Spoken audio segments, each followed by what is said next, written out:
আজ আপনাকে একটা গল্প শোনাচ্ছি। একদিন এক ব্যক্তি নিজের দ্বারে লিখে দিলেন, আজ আমি ভীষণ দুঃখী, আজ আমার সাথে কেউ দেখা করতে আসবেন না। কিছুক্ষণ পরে তার এক বন্ধু এলো, সে সেই লেখা পড়ল, তাও গিয়ে তার সাথে দেখা করল। সে বলল, আমি লেখাপড়া জানি না, কিন্তু আমার বন্ধুর মনের এই বেদনা, এটা আমাকে সবসময় ডাক দেয়। এরাই হলো আসল বন্ধু। কোনো কারণে আপনি যদি দুঃখ পান, কোনো সমস্যার সমাধান না বের করতে পারেন, এই সংসার থেকে আলাদা হয়ে যেতে চান, তাও এই বন্ধু আপনার সাথেই থাকবে। সমস্যার সমাধান না দিতে পারলেও আপনার সম্বল হয়ে অবশ্যই থাকবে। হয়তো আপনার দুঃখ কম করতে পারবে না, কিন্তু আশার আলো অবশ্যই দেখাবে। যখন আপনি সংসারের থেকে আলাদা হয়ে যান, তখনও আপনার সাথে যুক্ত থাকে আপনার এই বন্ধু, আসল বন্ধু। এবারে আমরা মানুষেরা বড়ই বিচিত্র। তারা সব সময় যে কোনো জিনিসের মাহাত্ম্য দুবার বুঝতে পারে। ভালোবাসুন, বন্ধুত্ব বজায় রাখুন, আর আমার সাথে প্রসন্ন হয়ে বলুন, রাধা রাধা। আমাদের মধ্যে বহু মানুষ মাঝে মাঝে নিজেকে অকর্মণ্য মনে করি। ভেবে নিই যে এত চেষ্টা করার পরেও কিছুই পেলাম না, আর হয়তো পরেও কিছুই পাব না।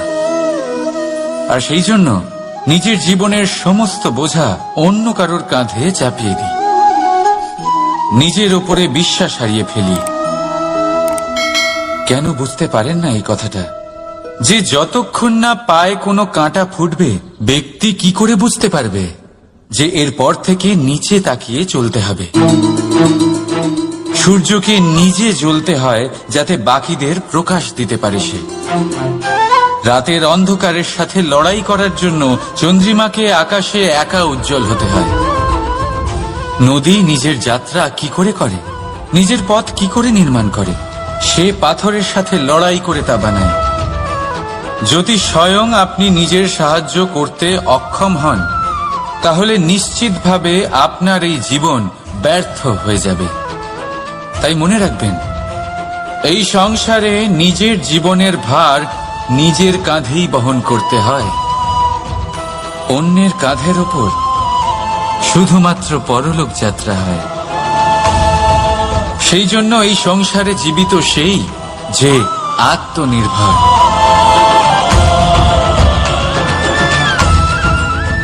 রাধা রাধা। সময়, কথায় বলে সময়ের পূর্বে কিছুই হয় না। প্রতিটা ঘটনার একটা সময় থাকে। সময়ের আগে না সূর্যোদয় হয় আর না সূর্যাস্ত হয়। সময়ের পূর্বে গাছে না ফুল ফোটে না ফল ধরে।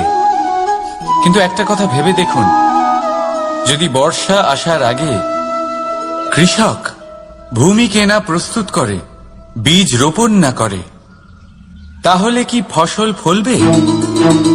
যদি কোনো যোদ্ধা যুদ্ধের পূর্বে নিজের অস্ত্রের ধার না দেয়, তাহলে সে যুদ্ধ কি করে লড়বে? এর মানে এটাই হলো যে সময় আপনার যখন আসার তখন অবশ্যই আসবে, কিন্তু ততক্ষণ এটাও গুরুত্বপূর্ণ যে আপনি নিজেকে তার জন্য তৈরি রাখুন। কারণ এই সুযোগ, এই কথাটা শুনতে যত ছোট, এটা আসেও ততটা কম সময়ের জন্য, তারপর চলেও যায়। এবার যদি সুযোগ আপনার হাতে আসে আর আপনি তার জন্য তৈরি না থাকেন, তাহলে আপনি সাফল্য কি করে পাবেন? তাই আপনি সঠিক সময়ের জন্য অপেক্ষা করুন, সেই সুযোগের জন্য অপেক্ষা করুন, কিন্তু ততক্ষণ নিজের চেষ্টার দ্বারা নিজেকে আরো সক্ষম করে তুলুন। কারণ সাফল্য আপনার জন্য অপেক্ষা করছে, শুধু আপনি তার জন্য তৈরি থাকুন। রাধা রাধা। সংসারে সকলে উঁচুতে উঠতে চায়, কেউ নত হতে চায় না। সবাই এটা মনে করে যে নত হওয়ার অর্থ হলো তাদের আত্মসম্মান এবং অহংবোধের বিরুদ্ধাচরণ করা। তাদের মনে হয় যে যদি আমরা নত হই, সংসার আমাদের দুর্বল মনে করবে, তাদের শৌর্য এবং তাদের ব্যক্তিত্বের অপমান হবে। কিন্তু এটা কি সত্যি? প্রত্যেকবার নত হওয়ার অর্থ কি সম্মানহানি হওয়া? কখনোই নয়। আপনি নিজের জীবনকেই দেখে নিন। আপনার কোনো অমূল্য জিনিস যদি নিচে পড়ে যায় তাহলে তাকে কিভাবে তোলেন? সেই বস্তুকে তোলার জন্য আপনাকে নত হতেই হবে। আপনি বড়দের আশীর্বাদ কিভাবে লাভ করেন? আপনি নত হয়ে তবেই তাদের আশীর্বাদ লাভ করতে পারেন, তাই না? ভেবে দেখুন, আপনি একটা পথে হাঁটছেন, আপনি দেখতে চাইছেন যে আপনি সঠিক পথে হাঁটছেন কিনা, পায়ের নিচে কাঁটা পড়ে আছে কিনা। কিভাবে দেখবেন? আপনাকে সেই মাথা নত করেই দেখতে হবে। এর অর্থ কি? অর্থ খুব সহজ। প্রত্যেকবার নত হওয়া অনুচিত নয়, সেটা কোনোভাবেই সম্মানহানি নয়। পরিস্থিতি অনুসারে এবং যেখানে প্রয়োজন আপনি নত হতে শিখে গেলে আপনি অনেক কিছুই লাভ করতে পারবেন। জ্ঞান, মান, গুণ, বিশ্বাস। সেই জন্য প্রয়োজন এবং পরিস্থিতি অনুসারে নত হতে শিখুন। এতে অনুচিত কিছুই নেই। আত্মসম্মান থাকা অত্যন্ত প্রয়োজনীয়, কিন্তু তা যেন কখনো অহংকারে পরিণত না হয়। এই বিষয়ে অবশ্যই নজর রাখবেন এবং আমার সাথে ভালোবেসে বলবেন, রাধা রাধা। বিন্দু বিন্দু জলেই সাগর নির্মাণ হয়। এবার এই কথা আমরা সকলে জানি। আপনি কি এই কথাটা জানেন যে ছোট ছোট সুখের দ্বারাই বড় সুখ লাভ করা যায়? একজন বাবাকে দেখুন, সন্তানের জন্ম থেকে তার যুবক হওয়া পর্যন্ত তার সাথে ছোট ছোট সুখ যাপন করেন। এই ছোট ছোট সুখগুলি তাদের প্রেমের সম্পর্কে গভীরতা নিয়ে আসে এবং প্রেমের এই গভীরতা তাদের জীবনে বড় সুখ নিয়ে আসে। এটা ঠিক সেই রকম যেরকম বিশাল এক সমুদ্রে, গভীর এক সমুদ্রে অমূল্য রত্ন খুঁজে পাওয়া যায়। এটাও ঠিক সেই রকমই। সেই জন্য জীবনে বড় বড় সুখের খোঁজ করতে গিয়ে সময় নষ্ট করবেন না। এই যে ছোট ছোট সুখ আছে, এগুলোকে যাপন করা শুরু করুন। এগুলোর আনন্দ লাভ করুন। এগুলো নিয়ে উৎসব পালন করুন। প্রেমের গভীরতা বুঝুন আর এই গভীর প্রেমে মন নিমজ্জিত করুন। তারপরে দেখুন, এই মন আর এই জীবন সুপ্রসন্ন হয়ে বলবে, রাধা রাধা। এই সংসারে যখন সাফল্যের পথে আপনি অগ্রসর হবেন, তখন আপনার পরিশ্রম, একাগ্রতা, সাহসের সাথে সাথে সমাজের মানসিকতাও সহ্য করতে হবে। প্রত্যেক ব্যক্তি কিছু না কিছু ভাবেন, কিছু না কিছু বলেন। কিছু মানুষ এমন আছেন যারা ভাববেন যে আপনি কিছুই করতে পারবেন না। তারা আপনার নিন্দা করবেন, আর এই নিন্দার কথা ভেবেই আমরা ভয়ভীত হয়ে পড়ি। সেই কারণে নিজেদের আশা, নিজেদের বিশ্বাস হারিয়ে ফেলি। এবার যদি সেই নিন্দার ভয়ে আমরা লক্ষ্যচ্যুত হই, তাহলে সেটা অনুচিত। সেই জন্য জীবনে শুধু পরিশ্রম করতে থাকুন, সামনে এগোতে থাকুন। যেই দিন আপনি আপনার লক্ষ্য লাভ করবেন, সেই প্রত্যেক ব্যক্তি যারা নিন্দা করছিলেন তাদের দৃষ্টি আপনা থেকেই পাল্টে যাবে, ঠিক কিনা? এই সংসারকে যা প্রাণ চায় তাই বলতে দিন। যদি আপনি কারোর কথা শুনতে চান, তাহলে নিজের অন্তরের কথা শুনুন। সেটাই আপনাকে উচিত পথে নিয়ে যাবে। সামনে অগ্রসর হতে থাকুন, পরিশ্রম করুন। এমন একটা দিন আসবে যেদিন এই নিন্দুক ব্যক্তিরা আপনার লক্ষ্য প্রাপ্তির উদাহরণ সবাইকে দেবে। আসুন আমার সাথে ভালোবেসে বলুন, রাধা রাধা। আমরা জীবনে চলতে চাই, সামনে এগোতে চাই, কিন্তু কখনো কখনো এমন হয় যে আমরা আমাদের লক্ষ্য দেখতেই পাই না। আমরা চিন্তিত হয়ে পড়ি, ব্যতীত হয়ে পড়ি, আমরা কিছু বুঝতেই পারি না। এই মন অশান্ত হয়ে যায়। কিন্তু যদি আপনি থেমে যান, তাহলে নিজের পথ এবং নিজের লক্ষ্য থেকে সরে যাবেন। সেই জন্য চলতে থাকুন, থামবেন না। যতদূর পারবেন চলতে থাকুন, যতদূর দৃষ্টি যাচ্ছে চলতে থাকুন। তারপরেই দেখবেন পরবর্তী পথ আপনা থেকেই আপনার সামনে আসবে। কারণ আপনার দৃষ্টির সীমা থাকতেই পারে, দৃষ্টিভঙ্গির সীমা নেই। আপনার পথের সীমারেখা থাকতেই পারে, কিন্তু সেই পথে চলার সাহসের সীমা নেই। সেই জন্য নিজেকে অসীমিত করে তুলুন।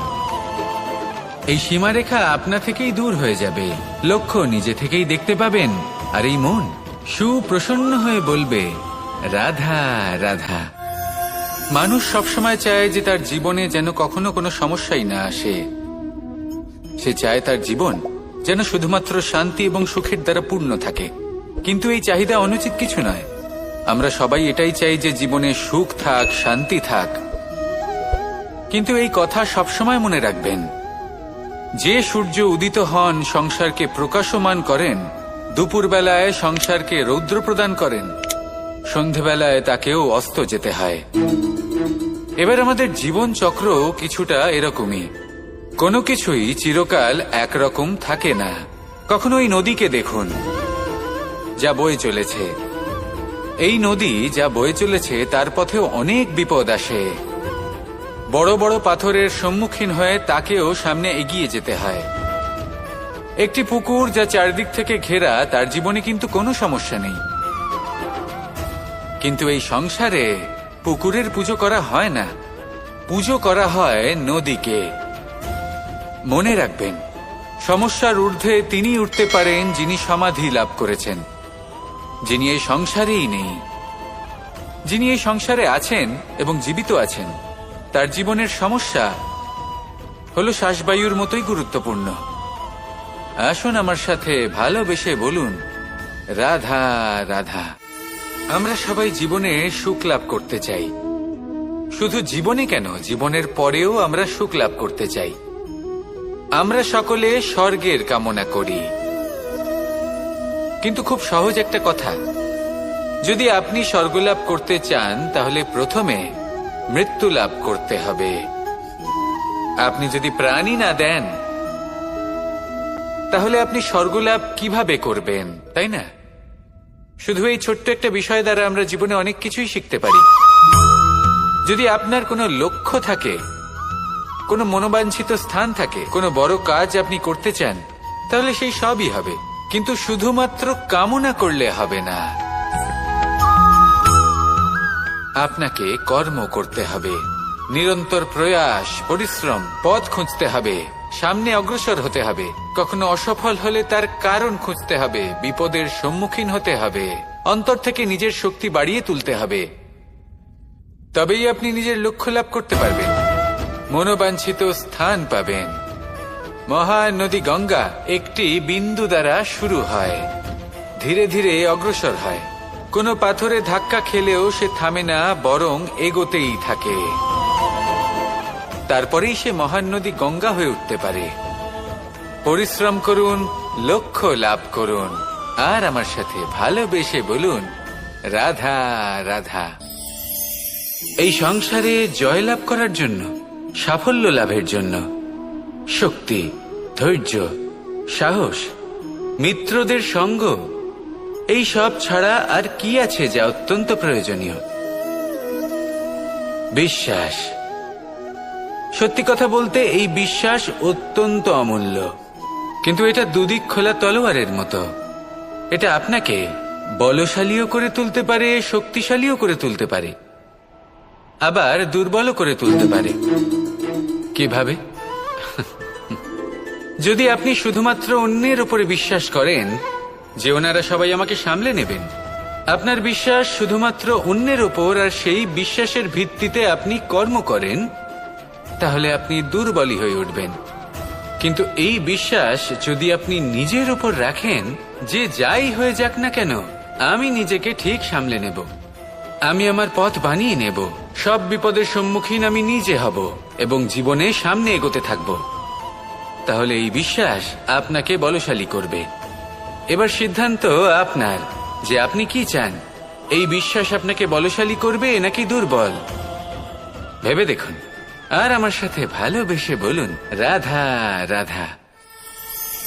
কথায় আছে যে স্বপ্ন এবং লক্ষ্য হলো একটি মুদ্রারই দুটি দিক। যতক্ষণ না স্বপ্ন দেখছেন ততক্ষণ বুঝবেন কি করে আপনার লক্ষ্য কি? স্বপ্ন দেখে যদি নিজের লক্ষ্য বুঝতে পারেন, সেটা পেতে চান, তবেই সেটা লাভ করতে পারবেন। কিন্তু স্বপ্ন এবং লক্ষ্য এই দুইয়ের মধ্যে একটা ভারসাম্য রয়েছে যেটা বজায় রাখা প্রয়োজনীয়। একে আমরা বলে থাকি পরিশ্রম। দেখুন, যদি আপনি স্বপ্ন দেখতে চান তাহলে পরিশ্রম ত্যাগ করে নিদ্রা লাভ প্রয়োজন। কিন্তু যদি আপনি লক্ষ্য লাভ করতে চান তাহলে আপনাকে নিদ্রা ত্যাগ করে পরিশ্রম করতে হবে। তাই আলস্য ত্যাগ করুন এবং সিদ্ধান্ত নিন যে আপনি কি চান। আপনার জীবনের এই তুলাদণ্ডে স্বপ্নের পাল্লা ভারী হওয়া প্রয়োজন নাকি লক্ষ্যের?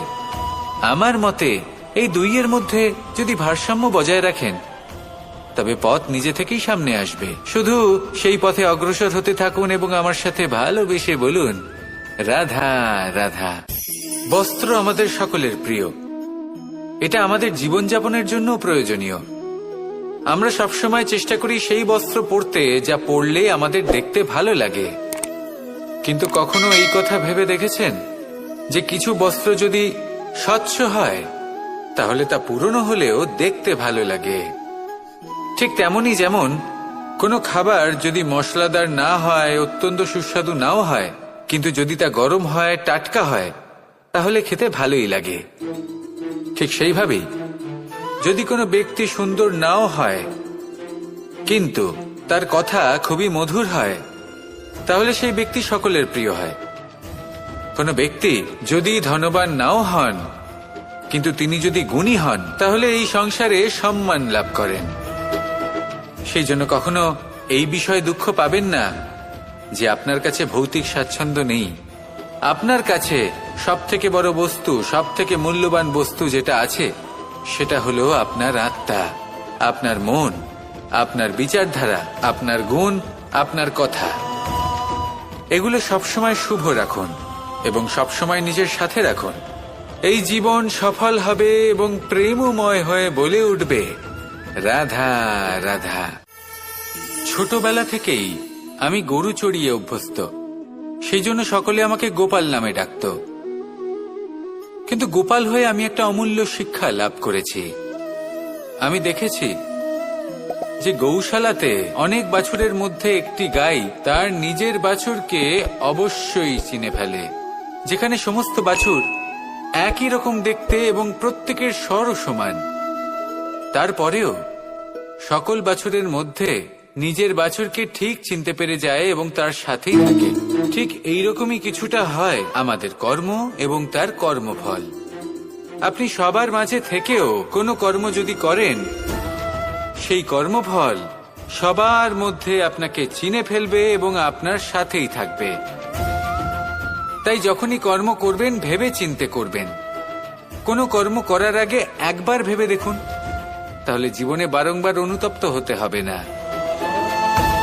কারণ বিষয়টা কিছুটা এরকম যে এই সংসারে আপনি কাল, কর্মফল এবং সময়, এই তিনের হাত থেকে কখনো লুকোতে পারবেন না, কখনো পালাতেও পারবেন না। আসুন আমার সাথে ভালোবেসে বলুন, রাধা রাধা। জন্ম এবং মৃত্যু, একটি হলো জীবনের সূত্রপাত, আরেকটি জীবনের সমাপ্তি। এটা হলো একটি চক্র এবং প্রত্যেক চক্রের মতোই এটাও যেখান থেকে শুরু হয় সেখানে এসেই সমাপ্ত হয়। অর্থাৎ প্রত্যেক ব্যক্তি যারা জন্ম নিয়েছেন তার জন্মের সাথে এটা সুনিশ্চিত হয়ে যায় যে তার মৃত্যু হলো অবশ্যম্ভাবী। এই সংসারে এমন কিছুই নেই যা চিরকালের মতো থেকে যায়। এবার এটা আমরা সবাই জানি। আমাদের কাছে যে জীবনটা আছে, যেটা আমরা যাপন করতে পারি, সেই সময়কালে আমরা কি করতে পারি সেটা গুরুত্বপূর্ণ। এমন কিছু করুন যার ফলে মৃত্যুর পরেও আপনি অমর হয়ে থাকবেন। আমাদের কথা, আমাদের কর্ম এই সংসারে প্রেরণা প্রদান করতে পারে। আর যদি আমরা প্রেরণা নাও জোগাতে পারি, তাও এই সন্তোষ বোধ যেন থাকে যে আমরা আমাদের জীবন ব্যর্থ হতে দিইনি। এই জীবন যাপন করার ইচ্ছেতেই আমরা সময় ব্যর্থ করে দিই। আর এই জীবনকে যাপন করার সর্বশ্রেষ্ঠ উপায় হলো এটাই যে কখন আমাদের মৃত্যু হবে, কিভাবে আমাদের মৃত্যু হবে, এই চিন্তা ত্যাগ করে যেন আমরা বর্তমানে বেঁচে থাকি, আজকে বেঁচে থাকি, আজকে দাঁড়িয়ে কর্ম করি এবং আজ যে সংকট সামনে তার সম্মুখীন হই। ভবিষ্যতের পথ নিজে থেকেই উন্মুক্ত হবে। আপনার জীবনে অনেক বড় বড় বিপদরূপী পাথর আসবে। সেই পাথরগুলিকে এতটাই দুর্বল করে দিন যাতে সেই পথ আপনি অগ্রসর হওয়ার পরে আপনার পেছন পেছন যে সেই পথ দিয়ে আসবেন তিনিও যেন সহজেই পাথর চূর্ণ করে সামনে অগ্রসর হতে পারেন। মনে রাখবেন, আপনার প্রচেষ্টারও একটা মাহাত্ম্য আছে।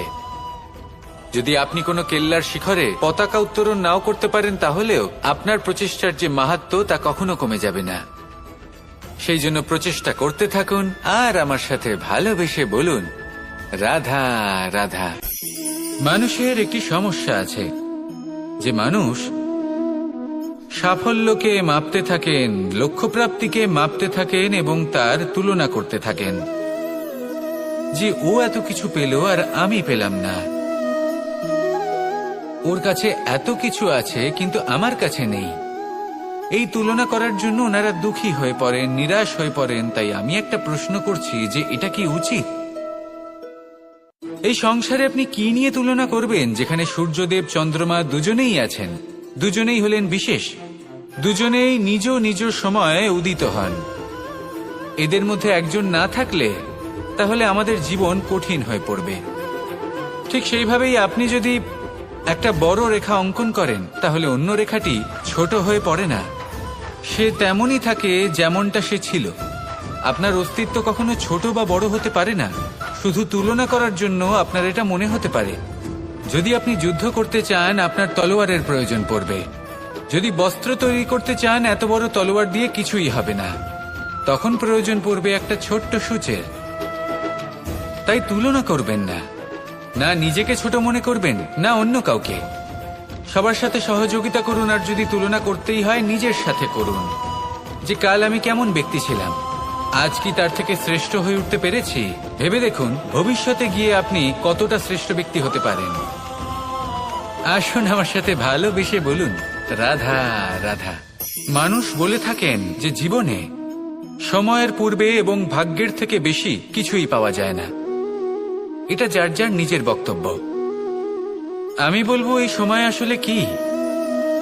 এই সময় হলো যাতে যুগ যুগান্তর নিহিত আছে, যার মধ্যে দিন আছে, মাস আছে, বছর আছে, ঠিক কিনা? বাস্তবে আপনার কাছে সময় কতটা আছে যা আপনি সদ্ব্যবহার করতে পারেন? তখন থেকে আছে যখন থেকে আপনি নিজেকে বুঝতে শুরু করেন। ততক্ষণ আছে যতক্ষণ না আপনি এই সংসার ছেড়ে চলে যাচ্ছেন। শুধু এটুকু সময় আছে আপনার কাছে। আর যদি ভাগ্যের কথা বলা হয়, তাহলে ভাগ্য হলো সেই পরিস্থিতি যখন মানুষ নিজেকে সময়ের হাতে সমর্পণ করে দেন, তাকে ভাগ্য বলে। অর্থাৎ আপনি জীবনে পরিশ্রম করেছেন, বিপদের সম্মুখীন হয়েছেন, সামনে এগিয়ে গেছেন, কোথাও পৌঁছে গেছেন, এবং তখন আপনার মনে হলো যে ব্যাস এখানেই থেমে যাওয়া উচিত, তাহলে সেটাই হবে আপনার ভাগ্য।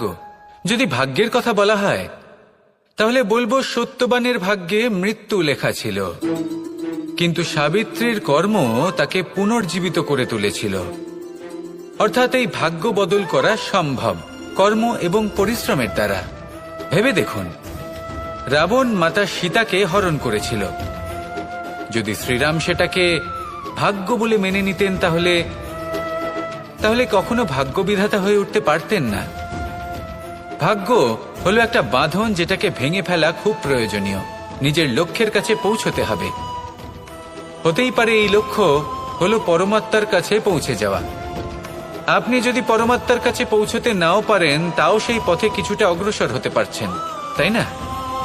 তাহলে ভাগ্যের এই বাঁধন ভেঙে ফেলুন, নিজের কর্মের দ্বারা নিজের প্রারব্ধ গড়ে তুলুন এবং আমার সাথে ভালোবেসে বলুন, রাধা রাধা। এই সংসারে নির্মাণের বিষয়ে জ্ঞান লাভ করার পূর্বে ধ্বংসের বিজ্ঞান বুঝে নেওয়াও খুব প্রয়োজনীয়। যখনই আমরা ব্যায়াম করি, তখন কি হয়? আমাদের পুরনো মাংসপেশি নষ্ট হয়ে যায় এবং সেই মাংসপেশির স্থানে আমরা নতুন মাংসপেশির নির্মাণ করে থাকি। যেমন একটা নতুন ইমারত গড়ে তোলবার পূর্বে পুরাতন ইমারতকে ভঙ্গ করে দিতে হয়, তবেই তো সেই স্থান সজীব হবে, ঠিক কিনা? এবারে জ্ঞান এবং বিজ্ঞান ছাড়াও এমন কিছু আছে যা কিনা অত্যন্ত গুরুত্বপূর্ণ। তা হলো সীমা পার করে যাওয়া।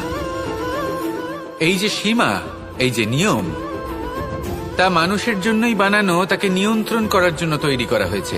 এমন অনেক সীমা, এমন অনেক নিয়ম মানুষের জন্য অত্যন্ত মঙ্গলকারী। কিন্তু কিছু এমন সীমা আছে, কিছু এমন নিয়ম আছে যা মানুষের লঙ্ঘন করে যাওয়া অতি আবশ্যক। যতক্ষণ না এই সীমা লঙ্ঘন করছেন, নিজের নতুন অস্তিত্বকে খুঁজেই পাবেন না। সেই স্থানে পৌঁছতেই পারবেন না যেখানে সংসার তাকে চিরস্মরণীয় করে রাখবে। সেই জন্য জীবনে যাই করবেন সীমা অতিক্রম করে যান। যদি পরিশ্রম করেন তাহলে সীমা অতিক্রম করে পরিশ্রম করুন।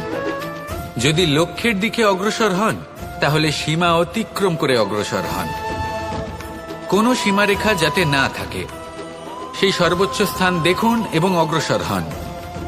এই সংসারে অগ্রসর হওয়ার জন্য এই সীমারেখা বুঝে নেওয়া এবং তা অতিক্রম করার জ্ঞান লাভ করা প্রয়োজনীয়। আসুন আমার সাথে ভালোবেসে বলুন, রাধা রাধা। আমরা সবাই এই সংসারে সূর্যের মতো হয়ে উঠতে চাই, সূর্যের মতো তেজস্বী, প্রকাশময়, যশস্বী। সূর্যের মধ্যে এতটাই তেজ থাকে যে সবাই তার সামনে নত হয়ে থাকে। সেই কারণেই সূর্যকে যশদানের গ্রহ বলা হয়। আমরা সবাই সূর্যের মতো উজ্জ্বল হতে চাই, কিন্তু তার জন্য সূর্যকে প্রত্যেক দিন জ্বলতে হয়। এই সংসারে শুভ ভাব, পবিত্রতা নিয়ে আসার জন্য, প্রকাশ ছড়িয়ে দেওয়ার জন্য সূর্যকে প্রত্যেক দিন অস্তও যেতে হয়, আবার উদিতও হতে হয়। প্রত্যেক দিন জ্বলতে হয়। সূর্য একদিনের জন্য অবকাশ লাভ করেন না। আর যদি অবকাশ পেতেন তাহলে সূর্যকে আর সূর্য বলা হতো না, তাই না? সেই জন্য আপনি যদি সূর্যের মতো হয়ে উঠতে চান, সেই রকম উজ্জ্বল হতে চান, তেজস্বী হতে চান, তাহলে সূর্যের মতো জ্বলতে হবে, অর্থাৎ অগাধ পরিশ্রম করতে হবে। আসুন আমার সাথে ভালোবেসে বলুন, রাধা রাধা।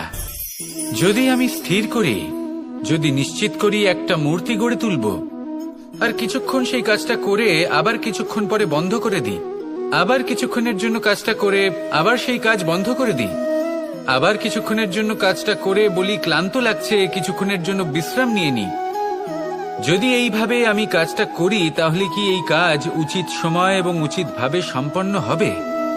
কখনোই নয়। শুধু তাই নয়, যে কোনো কাজ যদি পূর্ণ করতে হয়, উচিতভাবে করতে হয়, উচিত সময়ের মধ্যে করতে হয়, তাহলে প্রয়োজন সততার এবং অখণ্ড প্রচেষ্টার। সততা ছাড়া আপনি যে কাজই করুন না কেন, উচিত সময় তা সম্পূর্ণ হবে না, আর মনোবাঞ্ছিত ফল আপনি কখনোই পাবেন না।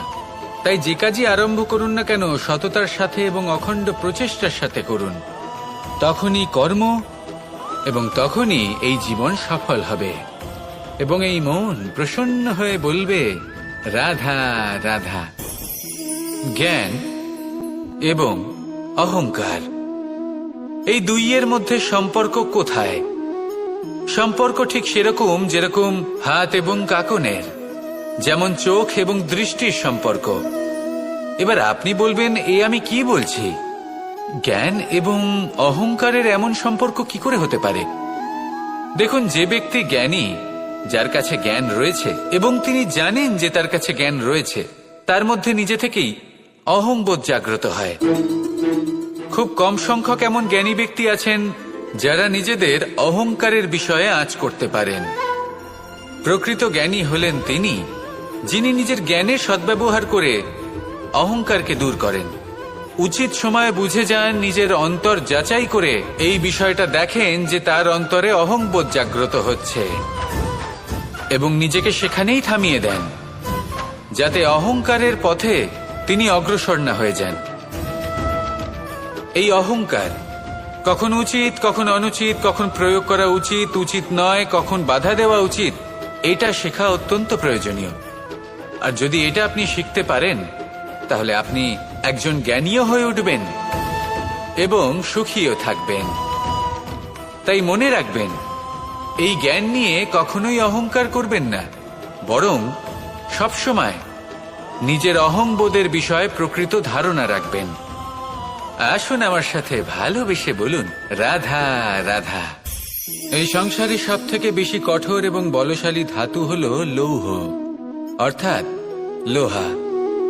হয়তো সেই জন্যই সকল অস্ত্র, সকল শস্ত্র, সকল বাহন যখনই এদের নির্মাণ হয় তখন সব থেকে বেশি ব্যবহার এই লোহাকে করা হয়।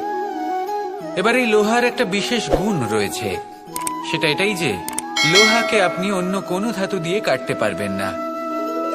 লোহা দ্বারাই লোহাকে কাটা সম্ভব। এবার এটা কিভাবে সম্ভব?